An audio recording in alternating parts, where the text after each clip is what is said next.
Mr. Bean had worked with Ann Elder, a writer, and Larry Hovis, and they were partners, and they had done some stuff for my theater show, for my Vegas and Tahoe, Reno, you know, all of those things.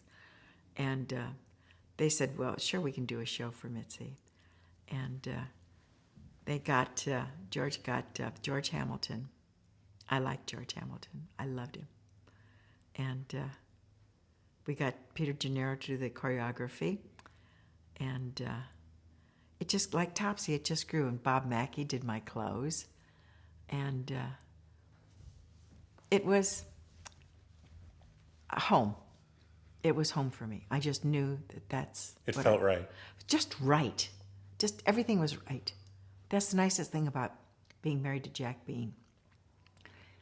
Mitzi's not comfortable, she's not going to do it. I'm not going to put her through anything. Anytime I had a choreographer that gave me any kind of flack, in other words, lots of choreographers, and you dancers who are out there, you know what I'm talking about, huh?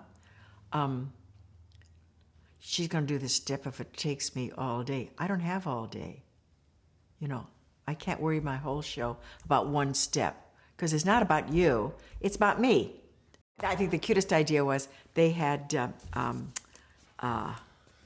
24 sheets of me looking terribly glamorous in a beautiful gold dress.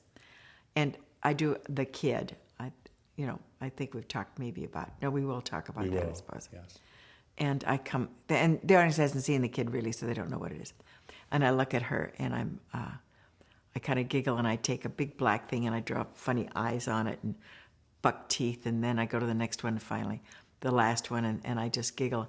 And then there's a shot of me, and I turn around, and I've got the black things around here in my teeth and funny mustache on me in this beautiful dress. So the audience knows I'm not taking myself so seriously, which is very important. I'm going to make fun of me before you can make fun of me.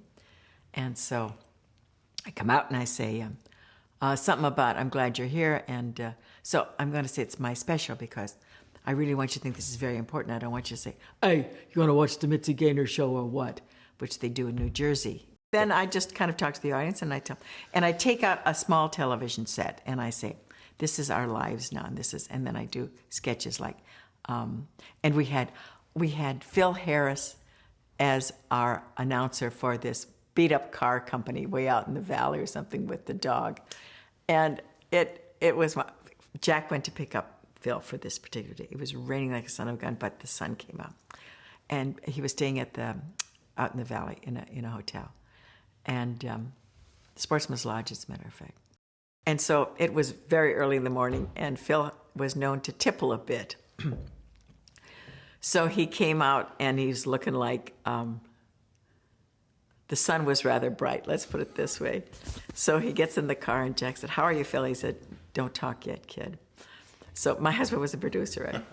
So he said, what can I do for you? He said, nothing. He said, Phil, would you like me to stop and get you a little medicine?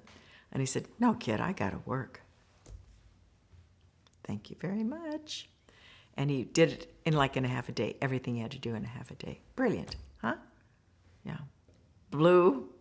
Oh, my God. I have never had, and I've been married for, I was married for 52 years. I never had myself as good as I had myself when I sang this song. I was so dramatic.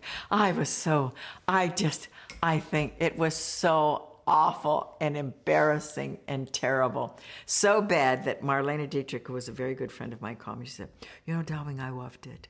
I have that you have the show. You must realize how marvelous it is. But darling, you know about the ballad? I think you're much more charming when you're amusing. In other words, don't you ever sing a song like that again. And I never did. From then on, all the ballads I did were kind of like nice songs, not blue, blue, l'amour. I mean, really. Oh, God. And I talked to Tritipo, who was the designer for the show, interior design. And I said, did you see La Belle and La Bête? And he said, but of course, the French film. And I said, Jean Cocteau. And he said, of course. And I said, I want those. Oh, my, it was, how they put up with me, I don't know. And nobody laughed, which if only somebody had laughed and said, Mary, get over yourself, it would have helped. But I don't know.